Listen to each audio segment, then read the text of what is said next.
Hello there, this has been Fournier, and here's Genesis 26 KJV, and no, I'm not KJV only, this is just public domain and a more well-known translation, and some have a hang-up, so here we go. And there was a famine in the land beside the first famine that was in the days of Abraham. And Isaac went unto Abimelech, king of the Philistines, unto Gerar. Come on. Well, I clicked that and apparently that's not a thing. Oh, is it crashing? Nope, okay, good. And the Lord appeared unto him and said, Go not down into Egypt, dwell in the land which I shall tell thee of. Sojourn in this land, and I will be with thee, and will bless thee.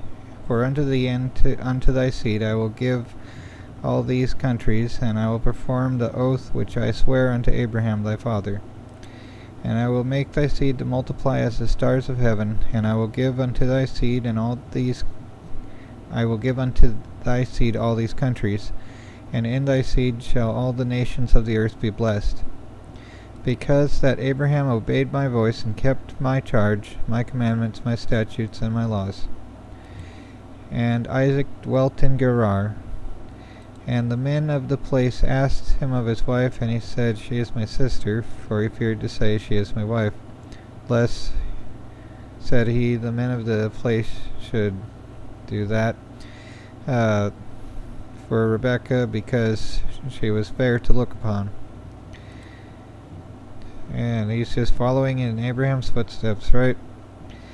And it came to pass, when he had been there a long time, that Abimelech king of the Philistines looked out at a window, and saw, and behold, Isaac was sporting with Rebekah his wife.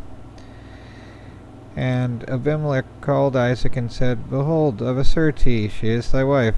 And how saidst thou, She is my sister? And Isaac said unto him, Because I said, Lest I die for her. And Abimelech said, What is this thou hast done unto us? One of the people might lightly have lain with thy wife, and thou shouldest brought guiltiness upon us. And Abimelech charged all his people, saying, He that touches this man or his wife shall surely be that. Then Isaac sowed in that land, and received in the same year 100-fold. And the Lord blessed him. And the man waxed great, and went forward, and grew until he became very great. For he had possession of flocks, and possession of herds, and a great store of servants, and the Philistines envied him. And just side note here, it's funny how often people make fun of farmers and all the agriculture type stuff there, and yet in times when everyone's unable to afford food, it's like, gee, wouldn't you like to have all that? Of course, everything's already owned, pretty much, so, oh well. Anyway, back to the text. For all the wells which his father's servants had digged in the days of Abraham his father, the Philistines had stopped them, and filled them with earth. That was lovely of them. And Abimelech said unto Isaac, Go from us, for thou art much mightier than we. And Isaac departed thence, and pitched his tent in the valley of Gerar, and dwelt there. And Isaac digged again the wells of water, which they had digged in the days of Abraham his father, for the Philistines had stopped them after the death of Abraham, and he called their names after the names by which his father had called them. And Isaac's servants digged in the valley, and found there a well of springing water. And the herdmen of Gerar did strive with Isaac's herdmen, saying, The water is ours. And he called the name of the well Esek, contention, because they strove with him. And that would be a good name for a movie, wouldn't it? Contention? Oh well, anyway. And they digged another well, and strove for that also. And he called the name of it Sitnah, which means strife. Also, another Esek is contention, and Sitnah is strife particularly. Okay. And he removed from that And he removed from thence and digged another well, and for that they strove not, and he called the name of it Rehoboth, which means wide places or streets. For he said, For now the Lord hath made room for us, and we shall be fruitful in the land.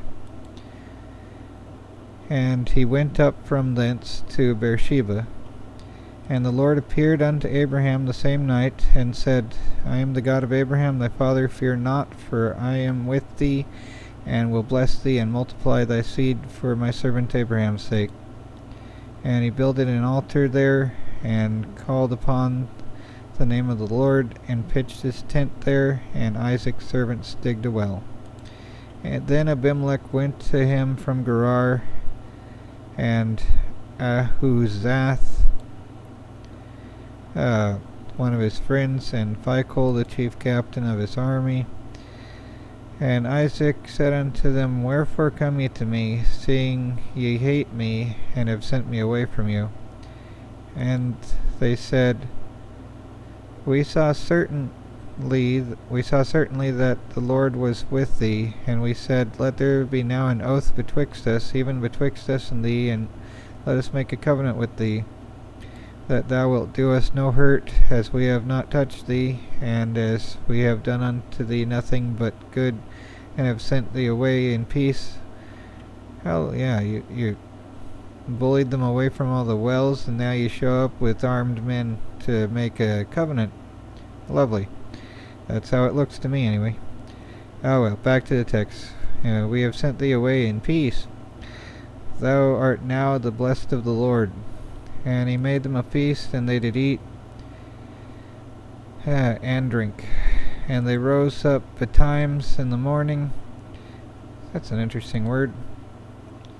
Early start. Okay. They rose up early in the morning. Betimes is early in the morning, or early. And swear one to another, and Isaac sent them away, and they departed from him in peace. And it came to pass the same day that Isaac's servants came and told him concerning the well which they had digged, and said unto him, We have found water. And he called it Sheva, which means an oath. Therefore the name of the city is Beersheba unto this day. And Esau was 40 years old when he took to wife Judith. Okay, we're on to Esau now. And Esau was 40 years old when he took to wife Judith, the daughter of Beeri the Hittite, and Bashemat, the daughter of Elon the Hittite, which were a grief of mind unto Isaac and Rebekah.